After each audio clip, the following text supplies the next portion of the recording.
मेरा नाम ब्रिजेश कुमार है और मैं बिहार के कटिहार ज़िला से हूँ। और ये जो घटना मैं आपको बता रहा हूँ ये एकदम सत्य है। ये घटना मेरे साथ घटी है। आज भी जब मैं इस घटना को याद करता हूँ तो मुझे बहुत अजीब लगता है। तो चलिए शुरू करते हैं कहानी। ये घटना 2012 की है। उस टाइम मुझे डांस सीखने का और सिखाने का बहुत शौक था। मैं छोटे मोटे स्टंट भी किया करता था और इसके लिए मैं बच्चों को सिखाया भी करता था। इससे थोड़ी मेरी आमदनी भी हो जाती थी। वो सारे बच्चे मुझसे डांस सीखने आते थे, लेकिन मेरे पास डांस सिखाने के लिए कोई पर्याप्त जगह नहीं थी। मेरे घर से कुछ ही दूरी पे एक बाग था। बाग में आम के पेड़ और बांस की बड़ी बड़ी कोठियाँ भी थी। मेरे घर से करीबन 5-6 किलोमीटर दूर था। मैं सारे बच्चों को वहीं पे बुलाता था और हम सब वहीं पे मिलकर प्रैक्टिस भी किया करते थे। 2012 की मई या जून की बात है। मेरे घर वाले 2 दिन के लिए बाहर गए हुए थे। मैं रोज के रूटीन की तरह बच्चों को डांस सिखाने गया हुआ था। उसी बाग के कुछ ही दूरी पर मेरा एक दोस्त रहता है। उसका नाम ट्विंकल है। उसने मुझसे बोला कि आज रात तुम मेरे यहाँ पे खाना खाने आ जाओ। मैंने पहले उसे मना किया, लेकिन उसने मुझे बार बार बुलाया और हल्की फुल्की बारिश भी होने लगी थी। फिर मैं वहाँ से तुरंत ट्विंकल के घर चला गया। वहाँ पे फिर हम लोगों ने खाना बनाया और खाया। कुछ देर बाद हम लोग ने ड्रिंक भी कर ली थी, जो कि बहुत गलत चीज़ है। ड्रिंक करने के बाद नॉर्मली इंसान के सेंसेस और तेज काम करने लगते हैं और मैं काफ़ी ज़्यादा हाइपर भी हो गया था। मुझे पता नहीं मैंने अपने दोस्त को ये बात क्यों बोली। मैंने नशे में उससे बोला कि तू हमेशा भूतों की बात करता है, कहाँ है भूत। वो मुझसे इस चीज़ के बारे में बार बार मना कर रहा था, लेकिन मैं नशे में ज़बरदस्ती उसको उसके घर के बाहर लेके गया। पहले तो वो जाने के लिए तैयार नहीं था, लेकिन बाद में वो भी चलने के लिए तैयार हो गया। लेकिन फिर उसको हल्का सा डर लगा। उसने कहा हम लोग अपने और एक दोस्त को बुला लेते हैं। ट्विंकल ने अपने और एक दोस्त को बुला लिया। फिर हम 3 लोग थे। उसके घर के कुछ ही पीछे एक बड़ा सा तालाब था। उस तालाब के साइड से होते हुए पीछे की तरफ बहुत बड़े बड़े बाग और जंगल थे। मैंने उससे कहा हम लोग इस जंगल के अंदर चलते हैं। पता नहीं हम तीनों को क्या सूझी, हम तीनों उस जंगल के अंदर चले गए और वहाँ पर कुछ देर तक जोर जोर से हंसते भी रहे। उसके बाद मैं जोर जोर से चिल्ला के भूत प्रेत को गालियाँ भी देने लगा। मैंने उनसे कहा अगर तुम में हिम्मत है तो मेरे सामने आओ। फिर ये सब दोहराने के बाद मैं उनको बार बार गंदी गाली दे रहा था। ये करीबन 15 से 20 मिनट तक चला। जब कुछ भी नहीं हुआ तब हम तीनों हंस हंस के वापस चले गए। हालांकि वहाँ पे सिर्फ गालियाँ मैं ही दे रहा था। बाकी के दोनों लोग शांत थे, वो सिर्फ हंस रहे थे। रात काफ़ी ज़्यादा हो गई थी। मेरे दोस्त ने कहा अब हमें घर वापस चलना चाहिए। फिर उसने किसी तरह मुझे रास्ते के बीच में छोड़ दिया। मैं नशे में था। धीरे धीरे डगमगाते हुए मैं अपने घर पहुंचा। घर का मैंने ताला खोला और अंदर चला गया। अंदर जाके बेड पे लेट के मैंने टीवी ऑन किया। फिर मैंने एक हॉरर सीरीज चलाया। मैं बेड पर लेट के उसी सीरीज को देख रहा था। फिर मैंने कुछ देर तक तो उसको देखता रहा और मैं अपना हाथ बेड के ऊपर रखा था और चुपचाप उसी शो को लेटे हुए देख रहा था। नशा भी मुझे काफ़ी ज़्यादा था। तभी अचानक से मेरा हाथ किसी ने बहुत ज़ोर से दबा दिया, लेकिन वो चीज़ मुझे दिख नहीं रही थी। लेकिन मुझे साफ साफ पता चल रहा था मेरा हाथ दबा हुआ है। जिस किसी ने मेरे हाथ दबाए थे उसका निशान मुझे साफ साफ दिखाई दे रहा था। मेरी पूरी बॉडी पैरालाइज हो गई थी और मैं उठ भी नहीं पा रहा था और मेरे मुंह से कोई शब्द भी नहीं निकल रहा था। मैं अपने सामने साफ साफ टीवी को चलते हुए देख रहा था और मैं कुछ भी नहीं कर पा रहा था। मैं अपने मन में हनुमान चालीसा पढ़ रहा था, लेकिन बार बार भूल जा रहा था। चाह के भी मेरे जबान से एक शब्द भी बाहर नहीं निकल रहे थे। और कुछ देर बाद मैं अचानक से ठीक हो गया। मेरा पूरा चेहरा पसीना से भीगा हुआ था और मैं अपने बिस्तर से उठ के टीवी को बंद किया और कुछ देर तक बस बैठा ही रहा। उस पूरी रात मुझे नींद नहीं आई। अगले दिन मेरे साथ और भी भयानक घटना घटी। मेरे घर के जस्ट बगल में एक छोटा सा घर और है। वहाँ पे हम अपनी गाड़ियों को खड़ा किया करते थे। मैं वहीं पे उस दिन रात को सो रहा था। मैं जहाँ पे सो रहा था मेरे सर के पास और मेरे पैर के पास दोनों जगह खिड़की थी।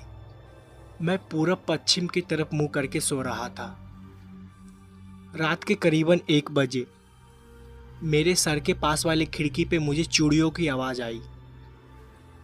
वो कोई औरत थी। उसने अपने हाथों पे चूड़ी पहने हुए लगातार खिड़कियों पे मार रही थी। ऐसा लग रहा था कि खिड़कियों को वो अपनी चूड़ी से तोड़ने की कोशिश कर रही है। मैं उठा, तभी वो आवाज़ गूंज के दोबारा मेरे पैरों के पास आने लगी। पैरों के पास वाली खिड़की से सेम आवाज़ आने लगी जैसा मेरे सर के बगल वाली खिड़कियों से आ रही थी। फिर ये चीज़ एक एक करके होने लगी, कभी सर के पास कभी पैर के पास। ये चीज़ बार बार घूम के दोनों खिड़कियों के पास आ रही थी। मैं उन सब चीज़ को देख रहा था, लेकिन मैं फिर भी दोबारा उठ नहीं पा रहा था। मेरे हाथ पैर बुरी तरीके से जम चुके थे। फिर से मैंने हनुमान चालीसा का पाठ करने लगा और ऊपर वाले का नाम लेने लगा, लेकिन मेरे मुंह से कोई भी आवाज़ नहीं निकल रही थी। ऐसा लग रहा था मुझे स्लीप पैरालाइसिस हो गया है। पूरे हाथ पैर एकदम जम चुके थे। चेहरा और पूरा शरीर पसीने से गीला हो चुका था। मेरे गले से आवाज़ भी निकलने लगी। जैसे ही मुझे लगा मैं अपने कंट्रोल में आ गया हूँ, दोबारा हनुमान चालीसा का पाठ करना चालू कर दिया। उसके बाद मैं थोड़ा सा और होश में आया। मुझे तुरंत गुस्सा आ गई। मेरे बेड के बगल में एक बड़ी सी लाठी रखी हुई थी। मैंने गुस्से में तुरंत उस लाठी को उठाया और दरवाज़ा खोल के बाहर की ओर जाने लगा कि ये जो कोई भी होगा आज मैं उसे मार डालूंगा। हालांकि ये सोच मेरी बहुत ही बचकानी थी। मैं क्या ही कर सकता था। मैंने जैसे ही अपने घर का दरवाज़ा खोला तो मैंने देखा कि मेरे घर से 100 मीटर दूर एक अमदूर का पेड़ है। वहाँ पे एक औरत खड़ी थी, मेरे घर के तरफ से धीरे धीरे दूर जा रही थी। उसने अपने हाथों में लाल रंग की चूड़ियाँ पहनी थी और उसने लाल रंग के कपड़े भी पहने हुए थे। उसके पूरे बाल जमीन तक थे और जमीन को छू रहे थे। मैं उसे देख रहा था। देखने के बाद कुछ देर तक मेरे गले से आवाज़ तक नहीं निकली। कुछ देर बाद मैं थोड़ा नॉर्मल हो गया। मैं एकदम शांत था। मैं बिना एक शब्द भी कुछ बोले चुपचाप अपने घर वापस आ गया और बेड पे लेट के ऊपर वाले का नाम लेने लगा। मैं पूरी रात नहीं सोया। मन में अजीब अजीब ख्याल भी आ रहे थे। तब मुझे एहसास हुआ कि भूतों और प्रेतों को गाली नहीं देना चाहिए। अगले दिन जब मैं सुबह नॉर्मल हुआ और इन अजीब सी काली शक्तियों को कोई भी तरह का चैलेंज नहीं करना चाहिए, जो कि हमारे लिए भी बहुत ही ज़्यादा खराब होता है। मेरा नाम पवन है और मेरी उम्र करीब 30 साल की है। ये घटना मेरे साथ तब घटी थी, उस टाइम करीबन मेरी उम्र 9 साल की थी। मेरे पिताजी की रेलवे में सरकारी नौकरी थी, तो सरकारी नौकरी की वजह से उनको सरकारी आवाज़ भी मिला हुआ था। और इतने साल पुरानी सरकारी आवाज़ की हालत तो आप लोग समझ ही रहे होंगे। वो बहुत ज़्यादा बेकार थी। पुराने मकान जिनमें ढंग से पेंट भी नहीं किया हुआ था। हमें जो घर अलॉट किया हुआ था वो एक बिल्डिंग थी। उस बिल्डिंग में हमारा 3रे मंजिल पे एक अपार्टमेंट था जिसमें 2 रूम था और वो अंदर से देखने में काफ़ी ज़्यादा अजीब लगता था। पेंट आधे उखड़े हुए थे और दोनों कमरे में बहुत ही गंदी सीलन भी थी। किचन भी काफ़ी ज़्यादा गंदा था। लेकिन हम लोग शिफ्ट हुए थे तो हम लोग को वहीं पे रहना था। उससे पहले हम लोग रेंट पे रहते थे। मम्मी भी काफ़ी ज़्यादा खुश थी क्योंकि रेंट का पैसा बचने वाला था। अब उस पैसे को हम लोग नए मकान के लिए सेव कर सकते थे। मुझे उस घर में बहुत ही ज़्यादा अजीब लगता था। जब मैंने पहली बार उस घर को देखा था तो मुझे देखने में ही बहुत ज़्यादा बेकार लग रहा था। वो घर देखने में भूत बंगले से कम नहीं लगता था। हमने अपना सारा सामान शिफ्ट किया। मेरे परिवार में मैं, मेरी मम्मी और एक छोटा भाई था। मैं और मेरा छोटा भाई एक कमरे में रहते थे और मेरी मम्मी पापा दूसरे कमरे में। जिस कमरे में मैं और मेरा छोटा भाई रहते थे वो काफ़ी ज़्यादा छोटा था और उस कमरे से सीलन की काफ़ी ज़्यादा बदबू भी आती थी। मैंने पापा को कई बार इसके बारे में बताया भी है, तो उन्होंने मुझे बोला कि मैं इसके बारे में हाई अथॉरिटी की कंप्लेन कर दिया हूँ और वो इन सब चीज़ का मेंटेनेंस भी कर देंगे। हम लोग जब उस घर में शिफ्ट हुए, हमारे शिफ्ट होने से पहले करीबन वो 7-8 महीने से घर बंद था और उससे पहले इस मकान में जो भी रहता था उसने अचानक से अपनी नौकरी को छोड़ दिया था। मुझे इतना ही पता था। मेरे मम्मी पापा को इसके बारे में पूरी जानकारी थी, ना उन्होंने मुझे इसके बारे में कभी भी बताया और ना ही मैंने कभी उनसे पूछना ज़रूरी समझा। अब हमें इस नए घर में शिफ्ट हुए 4 महीने से ज़्यादा हो चुके थे। मेरा छोटा भाई और मैं साथ में ही सोते थे। एक बार रात के करीबन 11 बजे मेरे छोटे भाई ने मुझसे बोला कि मुझे टॉयलेट जाना है। मैंने भी उससे बोला हाँ ठीक है चले जाओ। उसको टॉयलेट अकेले जाने में डर लगता था क्योंकि उस घर में जो बाथरूम बना हुआ था वो घर के काफ़ी कोने में बना हुआ था, तो उसको मैं टॉयलेट कराने ले जाता था। लाइट्स बंद हो जाने के बाद घर में ऐसा अंधेरा हो जाता था जैसे कि कभी वहाँ पे लाइट जल ही ना हो। इतना काला घना अंधेरा। नाइट बल्ब भी जलती थी लेकिन घर के पुराने दीवार के वजह से काफ़ी डरावना लगता था, इसलिए हम लोग आमतौर पे टॉर्च का यूज़ करते थे। मेरा छोटा भाई टॉयलेट गया और वो टॉयलेट के अंदर करीबन 5 मिनट तक था। मैं उसके बाथरूम के बाहर ही खड़ा था। काफ़ी देर हो जाने पे मैं जब उसको आवाज़ दी तो वो कुछ भी नहीं बोला, वो चुपचाप अंदर बैठा हुआ था। फिर मैंने अचानक से दरवाजे को नॉक किया और वो अंदर डर के वजह से रोने लगा। मैंने जब उससे पूछा कि आखिर क्या हो गया तो उसने मुझे बताया कि जब वो बाथरूम के अंदर था तो ऊपर से कोई एक छोटा बच्चा उसको झांक के देख रहा था। जब उसने मुझे ये बात बताई तो मुझको लगा शायद वो उसका वहम है, लेकिन वो बहुत ज़्यादा डरा हुआ था। उसने मेरे हाथ को काफ़ी ज़्यादा ज़ोर से पकड़ा हुआ था। फिर मैंने उसको अपने साथ बेड पे ले आया और उसको सुलाने की कोशिश की, पर वो बहुत ज़्यादा डरा हुआ था। उसको पूरी रात नींद नहीं आई। अगली सुबह ये घटना उसने मम्मी को बताई तो मैंने मम्मी को बताया कि कुछ नहीं हुआ है, बस वो डर गया है। मेरे छोटे भाई का नाम अनुज है। ये घटना 2 दिन पुरानी हो चुकी थी। एक बार अनुज को बहुत ज़्यादा डर लग रहा था और उसकी तबीयत भी बहुत ज़्यादा ख़राब थी, तो मम्मी पापा ने सोचा कि अनुज को वो अपने पास सुला लेंगे। मुझे इसके बारे में नहीं पता था। मुझे लगा शायद अनुज उस दिन भी मेरे साथ ही सोएगा, तो मैं अकेले अपने बेड पे लेटा हुआ था। अनुज उस वक्त मम्मी पापा के साथ ही था। मुझे लगा वो खाना खा के दोबारा मेरे पास सोने चला आएगा। उस वक्त मैं काफ़ी ज़्यादा गहरी नींद में था। रात के करीबन 2 बज रहे थे। मुझे कब नींद आई मुझे पता भी नहीं चला। मैं अनुज का इंतज़ार करीबन 12 बजे से कर रहा था। रात के करीबन 2 बजे दरवाज़ा अपने आप खुला। दरवाज़ा काफ़ी ज़्यादा पुराने हो गए थे। दरवाजे जब खुलते या बंद होते थे तो बहुत अजीब तरह की आवाज़ आती थी। तानी जैसे ही दरवाज़ा खुला अचानक से मेरी आँख खुल गई। मैंने देखा कि दरवाजे के पास अनुज खड़ा हुआ है। मुझे साफ साफ उस टाइम अनुज दिखाई नहीं दिया, मुझे सिर्फ उसकी परछाई दिखाई दी। मैंने उससे बोला कि तू वहाँ क्यों खड़ा है, वो आके लेट जाए। मैं काफ़ी ज़्यादा नींद में था और मेरी आँख भी नहीं खुल रही थी। मुझे बस इतना ही पता चल रहा था कि दरवाजे के पास कोई लड़का खड़ा है और उसकी हाइट हूबहू अनुज जैसी ही थी। मेरी ही आंखों के सामने अनुज भागते हुए दरवाजे के अंदर आया मेरे पास, और जैसे ही वो भागते हुए मेरी तरफ आया मैं अचानक से पूरी तरीके से होश में आ गया। ऐसा लगा कि मुझे कोई ये शायद मेरा वहम था। उस वक्त मैंने इस चीज़ पे ज़्यादा ध्यान नहीं दिया और फिर मैं दोबारा सो गया। करीबन आधे घंटे बाद मुझे ऐसा लगा कि मेरे पीछे कोई खड़ा है, मेरे बालों को सहला रहा है। पहले मुझे ये मेरा वहम लगा, लेकिन सोते हुए जब मेरी आंखें खुली तो मुझे साफ साफ मुझे ऐसा महसूस हुआ कि मेरे पीछे कोई खड़ा है और मेरे सर को पीछे से कोई धीरे धीरे पकड़ने की कोशिश कर रहा है और अपने होने का मुझे एहसास दिला रहा है। मैंने अचानक से उठा और पीछे देखा, कोई नहीं था, पीछे सिर्फ अंधेरा था। मैं तुरंत अपने बेड से उठा और लाइट को ऑन किया। पूरा कमरा खाली था। उस वक्त करीबन रात के 2:30 बज रहे थे। अनुज अभी भी नहीं आया था। मुझे ये बात नहीं पता था कि वो मम्मी पापा के साथ ही सो रहा है। फिर मैं मम्मी पापा के रूम में गया और रात के करीबन 2:30 बजे उनका दरवाज़ा खटखटाया और उनसे पूछा अनुज उनके साथ है। उन्होंने बताया अनुज वहीं पे सो रहा है। मैंने मम्मी से कहा मुझे ऐसा महसूस हुआ कि अनुज मेरे सर के पास अभी खड़ा हुआ था। मम्मी ने बताया वो करीबन 12 बजे से ही वहीं पे सो रहा है क्योंकि उसको बहुत ज़्यादा डर लग रहा था। मैंने फिर इस बात पे ज़्यादा ध्यान नहीं दिया और आके अपने बेड पे फिर दोबारा सो गया। कुछ देर बाद फिर मेरी आंखें खुली।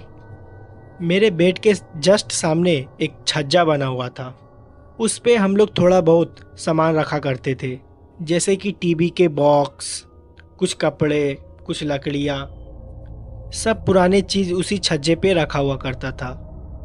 मुझे ऐसा लगा कि उसके ऊपर बैठ के कोई मुझे देख रहा है। ये मेरा कोई वहम नहीं था, मैंने उसको साफ साफ देखा। कमरे में नाइट बल्ब जल रही थी। नाइट बल्ब पे मुझे वो काली परछाई बैठी हुई साफ साफ दिखाई दे रही थी और वो मुझे ही देख रही थी। उस काली परछाई को देखते ही मैं ज़ोर ज़ोर से चिल्लाने लगा, तो वो मेरे आंखों के सामने ही गायब हो गई। मैं इतनी ज़ोर से चिल्लाया कि मम्मी पापा अपने कमरे से मेरे कमरे में आ गए।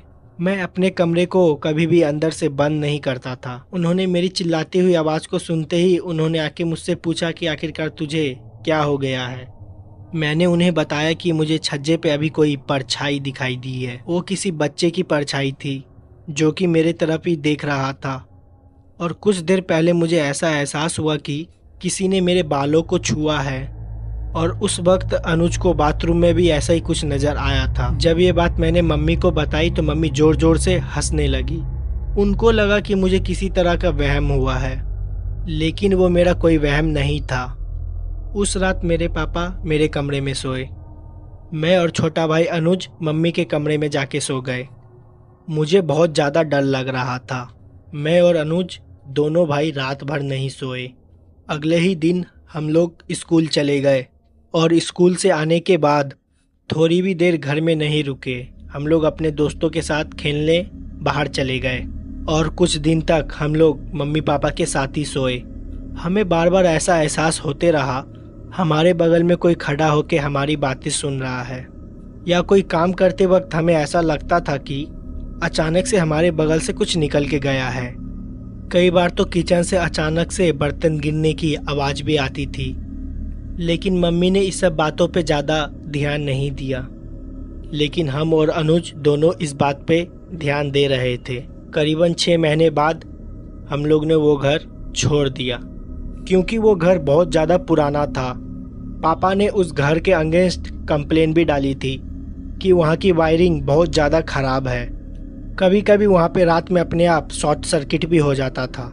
जब वो घर हमसे छूटा, उसके कुछ ही दूर ब्लॉक्स हमें दूसरा घर मिल गया, और उस ब्लॉक में जो हमें घर मिला था और उसके पड़ोसी वही लोग थे जो हम लोग से पहले उस घर में रहते थे। उनसे जब पापा की बातचीत हुई तो पापा ने उनसे पूछा कि आप लोग वो घर क्यों छोड़ दिए थे। तो उन्होंने पापा और मम्मी को बताया उन्होंने इस घर को इसलिए छोड़ा था कि वहाँ पे उनको किसी बच्चे की आवाज़ आती थी। कोई बच्चा रात भर खेला करता था और कभी अचानक से किसी बच्चे की परछाई दिख जाती थी, और कभी कभी तो उनको ऐसा लगता था उनकी गैर मौजूदगी पे कोई बच्चा उनके घर में उछल कूद रहा हो और उसकी आवाज़ भी आती है। कई बार तो रात में उनको उस बच्चे की परछाई भी दिखाई दी जो कि टहला करती है। जब मम्मी पापा को ये चीज़ पता चली तो उनको मुझ पे विश्वास हो गया था। उनको विश्वास हो गया था कि मैंने उनको जो भी बात बताई और मैंने अनुज ने जो भी महसूस किया वो एकदम सच था। वो हमारा कोई वहम नहीं था, ना ही हम दोनों झूठ बोल रहे थे। वो घर कितना पुराना था और उस घर में वो भटकती हुई बच्चे की आत्मा, इसके बारे में मम्मी पापा को कुछ भी पता नहीं चला और ना ही हम लोग ने जानने की कोशिश की। और जब पुराने लोगों से उस घर के बारे में पूछा गया तो उनको भी इस घर के बारे में कुछ भी नहीं पता चला। अब तो धैर्य उस बिल्डिंग को तोड़ दिया गया है और नए अपार्टमेंट बन गए हैं, लेकिन हो सकता है उस बच्चे की आत्मा आज भी वहीं पे भटक रही हो। तो इस घटना में बस इतना ही। अब मैं आपको दूसरी घटना बताने वाला हूँ। मेरा नाम मनोज है, मैं सीतापुर का रहने वाला हूँ। ये घटना 2009 की है। मधु चाची अपना सारा काम निपटा के ही सोने जाती थी। रात में खाना बनाने के बाद वो देर रात तक बर्तन मांज के सोने जाती थी। देर रात बर्तन मांज के साफ सफाई करके सोने जाती थी। हमारा गांव काफ़ी ज़्यादा पुराना था, ठीक से डेवलपमेंट भी नहीं हुआ था। हमारे गांव में करीबन 200 घर थे। 200 घर में केवल 6 नल कुएं के पास बने हुए थे। सरकार ने कई नलों को तो कई सालों से सर्विस भी नहीं कराया था। मधु चाची उन्हीं नल में से एक नल पे रात को बर्तन धो रही थी। वो नल हमारे ठीक घर के सामने था। तो हमें पानी लेने में काफ़ी ज़्यादा आसानी होती थी। हमारे गांव में ढेर सारे बड़े बड़े बर्तन होते थे। मेरा परिवार भी काफ़ी ज़्यादा बड़ा था। बड़ी बड़ी पटरियाँ, बड़ी बड़ी कढ़ाई, कुकर का तो ज़माना भी नहीं था हमारे टाइम में। बर्तन को अच्छे से मांजने के लिए मधु चाची चावल का भूसी का उपयोग करती थी, जिससे बर्तन बहुत अच्छे से मंजते थे और साफ़ सफाई भी बहुत अच्छी हो जाती थी। वो घर में लेडीज़ में सबसे छोटी थी और इसलिए वो सारा काम ख़त्म करके ही सोने जाती थी, ताकि दिन में उनको ज़्यादा काम ना करना पड़े। मधु चाची की अक्सर तबीयत खराब रहती थी। मेरे चाचा और मेरे घर वाले उनसे बोलते थे कि ज़्यादा काम ना करे, थोड़ा आराम भी कर लिया करे, लेकिन वो बात ही नहीं सुनती थी। अपनी दवाइयाँ भी समय से नहीं खाती थी। बस सबसे ऐसे ही बोला करती थी, ये तो नॉर्मल जुकाम है, बस ऐसे ही ठीक हो जाएगा। लेकिन उनकी ये बीमारी कुछ और ही थी। अंदर धीरे धीरे वो बीमारी बढ़ते चली गई। एक दिन रात के करीब 1 बजे मधु चाची अपना सारा काम खत्म करके आई और जैसे ही सोने जा रही थी, अचानक से उनके सर में बहुत तेज दर्द उठा और वो बेहोश हो गई। उनको सब कोई उठाया, लेकिन वो नहीं उठी। उस वक्त हॉस्पिटल भी हमारे गांव से काफ़ी ज़्यादा दूर में था। हमारे घर से 2 घर छोड़ के एक वैद्य जी रहते थे। उनको तुरंत बुला के लाया गया। वैद्य जी ने जब मधु चाची की नाड़ी चेक की तो उनकी नाड़ी नहीं मिल रही थी। उनकी हार्ट बीट भी बंद हो चुकी थी और वो मर चुकी थी। इतना जल्दी उन्हें क्या हो गया, कुछ समझ में नहीं आया। किसी तरह उनको रात में सब कोई अस्पताल भी लेके गए। अस्पताल पहुंचने के बाद जब डॉक्टर ने उन्हें चेक किया तो वो मर चुकी थी। वजह किसी को नहीं पता थी। काफ़ी कोशिश करने के बावजूद भी जब वो होश में नहीं आई तो उनको मृत्यु घोषित कर दिया गया। उसी रात मधु चाची को सबको घर लाया गया। घर लाने से पहले उनके शरीर को एक गाड़ी में रखा गया था, जो कि शायद लाश ले जाने को काम आती थी। वो वही हॉस्पिटल के पास मिले थे। उनके मृत्यु शरीर को उस गाड़ी में रखने के बाद उसी में चाचा भी बैठ गए थे और मेरे पापा भी। ड्राइवर गाड़ी चला रहा था। गांव के कुछ और लोग थे जो अपने मोटरसाइकिल से आ रहे थे। गाड़ी उसी वक्त रास्ते में चल रही थी। उस वक्त बारिश भी काफ़ी तेज होने लगी थी और मौसम भी थोड़ा ख़राब चल रहा था। अस्पताल से करीब हमारा घर करीब 11 किलोमीटर का था। वो लोग गाड़ी से आ रहे थे। जिस गाड़ी में मधु चाची का मृत्यु शरीर था, उस गाड़ी का टायर थोड़ी दूर आते जंगल में पंक्चर हो गया। दरअसल वो जंगल नहीं था, वो हमारे गांव का आम का बाग था। उस बाग में कई लोगों को पेड़ थे। कई लोग वहीं पे जाया करते थे जब उन्हें फल या किसी अन्य चीज़ की ज़रूरत पड़ती थी। उस गाड़ी का टायर वही बाग के साइड में पंक्चर हुआ था। वहाँ पे ढेर सारे मृत्यु शरीर भी जलाए जाते थे। वो इलाका हमारे गांव का थोड़ा पहाड़ी इलाका था। गांव के अंदर आने से पहले वही इलाका से होके आना पड़ता था, जो कि काफ़ी ज़्यादा बेकार चीज़ थी। क्योंकि हमारे गांव में जब भी कोई शुभ चीज़ होती थी, किसी के यहाँ बच्चा पैदा हुआ या किसी की शादी हुई, तो उसी एरिया से होके ही आना पड़ता था। गांव वाले ने कई बार उस रास्ते को बंद करने की भी सोची, लेकिन कभी किसी को मौका ही नहीं मिला। लोग उसी रास्ते से लगातार आना जाना किया करते थे, इसलिए इस चीज़ को सब कोई भूल गए। गाड़ी पंक्चर होने के बाद गाड़ी के ड्राइवर ने टायर को चेंज किया। बारिश बहुत तेज हो रही थी। उसको टायर चेंज करने में थोड़ा समय लग गया। गांव के बाकी लोग जो बाइक से आ रहे थे, वो थोड़ा पीछे ही रुक गए थे, क्योंकि बारिश बहुत ज़्यादा तेज हो रही थी। उस वक्त उस बाग में मेरे चाचा, मेरे पापा और ड्राइवर और मधु चाची की मृत्यु शरीर ही थी। किसी तरह टायर को चेंज किया।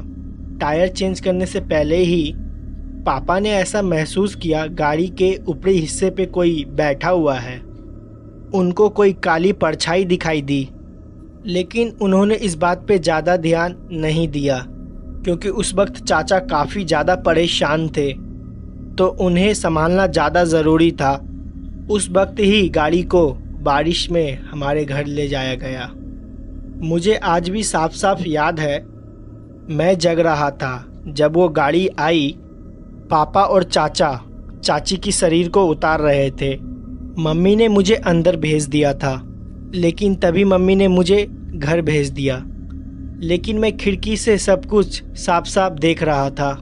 उनके शरीर को उतार के ज़मीन पे रखा गया और बगल में ही तनके को सुलगा दिया गया, क्योंकि बगल में धुआं रहे और आग जलती रहे। कहते हैं मृत्यु शरीर के पास हमेशा आग जलती रहना चाहिए और लोहे का भी सामान कुछ रखा रहना चाहिए, नहीं तो नकारात्मक आत्माएं शरीर के अंदर प्रवेश करने की कोशिश करती है। बारिश काफ़ी ज़्यादा तेज हो रही थी। पूरा गांव एकदम ज़्यादा शांत था। इसके वजह से तो आधा गांव अपने घर से बाहर भी निकल के नहीं आया था। चाची का शरीर बरामदे में ही रखा हुआ था। अभी भी उसमें कोई क्रिया नहीं की गई थी, क्योंकि घर के कई लोगों को संदेश भेज दिया गया था। उनको भी आने में थोड़ा समय लगने वाला था। बारिश की वजह से उनको कोई साधन भी नहीं मिल रहा था। उस वक्त घर में मैं, मम्मी, पापा, चाचा और हमारे दादाजी ही थे। हम सब लोग जग रहे थे और उनका शरीर बरामदे में ही रखा हुआ था। बारिश बहुत ज़्यादा तेज हो रही थी और बादल भी बहुत गरज रहे थे। बादल की गरज और हल्के फुल्की रोशनी चाची के मृत्यु शरीर पर पड़ रही थी, जो कि पुराने डबल बेड के चादर से ढका हुआ था। एक एक करके धीरे धीरे सब कोई सोने लगे। चाचा जग रहे थे। चाचा पूरी रात चाची के बगल में ही बैठे रहे। काफ़ी ज़्यादा थकान हो रही थी उनको, जो कि उनके चेहरे पे साफ साफ झलक रही थी। पापा ने चाचा को जाके बोला कि वो थोड़ी देर आराम कर ले, क्योंकि कल बहुत काम करना है। अगर वो जगते रहेंगे तो उनकी भी तबीयत खराब हो जाएगी। चाचा सो नहीं रहे थे, लेकिन पापा ने ज़बरदस्ती उनको सोने के लिए भेज दिए। वो कर भी क्या सकते थे। पूरा घर एकदम शांत था और पूरे गांव में किसी कुत्ते भौंकने की भी आवाज़ नहीं आ रही थी। बस दो आवाज़ ही सुनाई दे रही थी, बारिश की और बादल की गरज। इसके अलावा और कुछ सुनाई नहीं दे रहा था। सब कुछ एकदम शांत था। किसी को पता भी नहीं चला। बारिश की कुछ बौछारें इतनी तेज थी, वो चाची की मृत्यु शरीर तक गिर रही थी और उनके बगल में जो जलता हुआ गोबर का उपला यानी कि कंधा रखा हुआ था, उस पर भी जाके गिर रही थी। कुछ देर बाद वो जो उपला जल रहा था, पानी की वजह से बुझ गया और वहाँ पे धुआं होना बंद हो गया और आग एकदम शांत हो गई। दादाजी सो गए थे। मम्मी भी मेरे बगल में ही सो रही थी, लेकिन मुझे नींद नहीं आ रही थी। चाचा भी आराम कर रहे थे। उनको भी कुछ समझ में नहीं आ रहा था, इसलिए वो अपने कमरे में जाके चुपचाप बैठे हुए थे। पापा चाची के मृत्यु शरीर के पास ही बैठे हुए थे। मुझे साफ साफ याद है, उस वक्त रात के 2 या 2:30 बज रहे थे। मुझे साफ साफ याद है, उस वक्त रात के 2 या 2:30 बज रहे थे। एक जोरदार बिजली कड़की। जिस कमरे में मैं और मम्मी लेटे हुए थे, उसका दरवाज़ा नहीं बंद था। उसमें बस पर्दा लगा दिया था और दरवाज़ा इसलिए नहीं बंद किया गया था ताकि किसी को भी किसी चीज़ की ज़रूरत हो तो मम्मी जाके उसे दे दे। हमारे घर में सिर्फ 2 ही महिला थी, एक मेरी मम्मी और एक चाची। चाची अब ख़त्म हो गई थी। उस वक्त मैं चुपचाप अपनी कमरों में लेटा हुआ था और दरवाजे के बाहर ही देख रहा था। बादल की गरजने की रोशनी, मुझे दरवाजे पे साफ साफ गरजने की आवाज़ सुनाई दे रही थी। उसी रोशनी में मैंने किसी को एक तरफ से दूसरी तरफ जाते हुए देखा और वो कोई महिला थी। मैंने साफ साफ उन्हें देखा था। ये मेरा कोई वहम नहीं था। उसने साड़ी पहनी हुई थी, एक तरफ से दूसरी तरफ घर के अंदर जा रही थी, मतलब घर के बरामदे से होते हुए किचन की तरफ। मुझे समझ में नहीं आया मैंने क्या देखा। मैं थोड़ा सा डर भी गया था, पर मुझे लगा शायद गांव की कोई महिला आई होगी। चाची की एक सहेली थी जिसका नाम सुषमा था। वो अक्सर चाची से मिलने आया करती थी। सुषमा को अभी तक चाची की मौत के बारे में पता नहीं चला था, तो वो शायद मिलने आई होगी। मैं तुरंत अपनी बिस्तर से नीचे उतरा और मैंने सोचा मैं जाके सुषमा चाची को सब कुछ बता दूं, लेकिन वो गायब हो गई। ऐसा लगा हो कि वो एकदम हवा हो गई हो। मैं कमरे से बाहर निकल के किचन की तरफ जाके देखने लगा। मुझे कुछ भी दिखाई नहीं दिया। मैं फिर दोबारा घर के बाहर के तरफ गया और मैं एक चीज़ देख के एकदम हैरान हो गया। मेरी चाची का मृत्यु शरीर वहाँ पे नहीं था और जिस चादर से उन्हें ढक रखा था वो नीचे की तरफ पड़ा हुआ था। जिस तसले में गोबर के उपले जल रहे थे उसमें पानी भरा हुआ था और मेरे पिताजी वहीं पे बगल में कुर्सी पे बैठे हुए सो गए थे। दादाजी अपने कमरे में सो रहे थे और मम्मी भी अपने कमरे में सो रही थी और चाचा जी ने अपने कमरे के दरवाजे को अंदर से बंद किया हुआ था। उस वक्त पूरे घर में मैं ही जग रहा था। हमारे घर में छत की ओर जाने के लिए एक सीढ़ियाँ है। वो सीढ़ियाँ चारों तरफ मोटी मोटी दीवारों से घिरी हुई है। उसमें ज़्यादा रोशनी भी नहीं जाती है, लाइट भी नहीं थी, अंधेरा भी काफ़ी ज़्यादा था। छत पे जाने के लिए जब मैं उन सीढ़ियों से गुजरता हूँ तो ऐसा लगता है कि कोई अंधेरे कमरे से गुजर रहा हूँ। मुझे छत के ऊपर से छत की दरवाज़ा खुलने की आवाज़ आई। हमारे यहाँ का किचन का एरिया जहाँ पे सब कोई ज़मीन पे बैठ के खाते हैं उसके ऊपर कोई भी छत नहीं है। वहाँ से डायरेक्ट आसमान से पानी चबूतरे पे ही गिरता है। मैं अपने आप को उन पानी को बूंदों से बचाते हुए सीढ़ियों की तरफ गया। मैंने सोचा कि मैं सीढ़ियों की तरफ जाऊं। जैसे ही 2 सीढ़ियां चढ़ के अंधेरे के तरफ घूमा मुझे ऐसा महसूस हुआ कि उन सीढ़ियों पे कोई बैठा हुआ है। मुझे अंधेरे में साफ साफ दिखाई दे रहा था कि कोई अंधेरे में है। सीढ़ियों के ऊपर का दरवाज़ा खुला हुआ था। उनसे मुझे चमकती हुई परछाई से मुझे साफ साफ दिखाई दे रहा था वो कोई औरत थी। मैं समझ गया था वो कोई और नहीं, चाची ही है, क्योंकि उनका शरीर वहाँ पे नहीं था। मैं बहुत ज़्यादा डर गया था। मैं उन्हें देखते ही ज़ोर ज़ोर से चिल्लाने लगा। वो बहुत ज़्यादा अजीब लग रही थी। मेरी ही आंखों के सामने सीढ़ियों पे बैठ के मुझे घूर रही थी और पीछे चमकती हुई बिजली मुझे आज तक याद है। उनको देखते ही मैं ज़ोर ज़ोर से चिल्लाने लगा और सीढ़ियों से नीचे उतर आया। मैं किचन के सामने उसी चबूतरों से भागते हुए जा रहा था जहाँ पर पूरा पानी चबूतरे के ऊपर पड़ा हुआ था। मैं वहाँ पे फिसल गया और जाके सीधा चाचा के कमरे से लड़ा। मेरी चिल्लाने की आवाज़ सुनकर पापा सीधा उठ गए और मम्मी भी उठ गई। चाचा भी अपने कमरे से तुरंत बाहर आए। उन्होंने देखा मैं ज़मीन पे गिरा हुआ हूँ। पापा का जैसे ही आँख खुला पापा ने देखा चाची का शरीर वहाँ पे नहीं है। वो सब लोग भागते हुए मेरे पास आए तो मैंने उन्हें बताया कि चाची ऊपर सीढ़ियों के पास बैठी हुई है। मैं जैसे ही सबको ये बात बताई सब एकदम हैरान हो गए। पापा और चाचा तुरंत सीढ़ियों की तरफ भागते हुए गए। उन्हें वहाँ पे कोई भी नहीं दिखा, लेकिन सीढ़ियों के ऊपर का दरवाज़ा एकदम खुला हुआ था। दोनों लोग छत पे गए और वो देख के हैरान हो गए। चाची का शरीर छत के बीच में ही पड़ा हुआ था, बारिश में भीग रहा था और उनके पूरे कपड़े खुले हुए थे। ऐसा लग रहा था कोई उनके शरीर में घुस के ये सब हरकत कर रहा है। बाल पूरे बिखरे हुए थे, मुंह खुला हुआ था और आंखें एकदम पत्थर की हो गई थी और पलट गई थी। उस दृश्य को देख के पापा और चाचा बहुत ज़्यादा डर गए थे।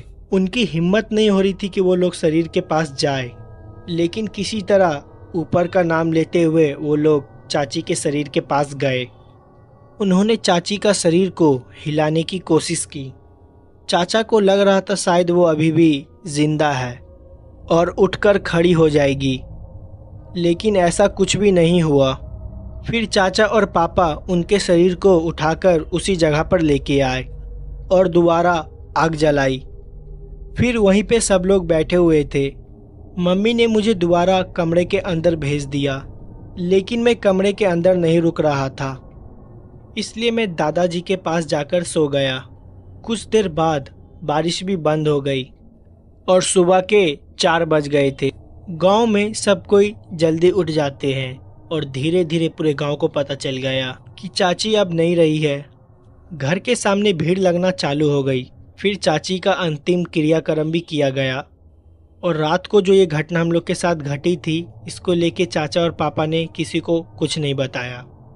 वापस आके दोबारा रात को उसी तरह हम लोग सब एक साथ बैठे हुए थे और आपस में बात कर रहे थे जो भी कल हम लोग के साथ घटा वो आखिर हुआ क्यों। और आगे ऐसी कोई अजीब सी घटना ना घटे, इसका उपाय भी ढूंढने लगे।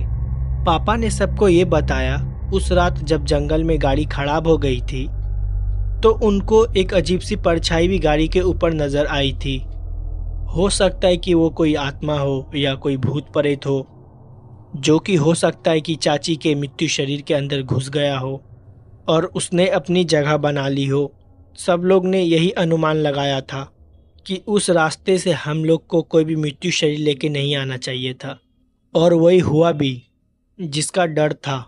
खैर, फिर चाची के शरीर को वहीं पे जलाया गया जहाँ पर वो गाड़ी खराब हुई थी। हो सकता है वो आत्मा वहीं पे चाची के शरीर से बाहर निकल के चली गई हो। 13 दिन के बाद घर में पूजा पाठ हुई और पूरे घर को दोबारा शुद्ध किया गया। ऐसी फिर कोई भी घटना हमारे घर में दोबारा नहीं घटी, लेकिन उस दिन से दोबारा मुझे अपने ही घर में डर लगने लगा। फिर जब मैंने अपनी 12वीं पास की, फिर मैं पढ़ाई के लिए अपने शहर आ गया, और ये जो घटना हमारे घर में घटी थी वो रात मैं अपने जीवन में कभी भी भुला नहीं पाऊंगा।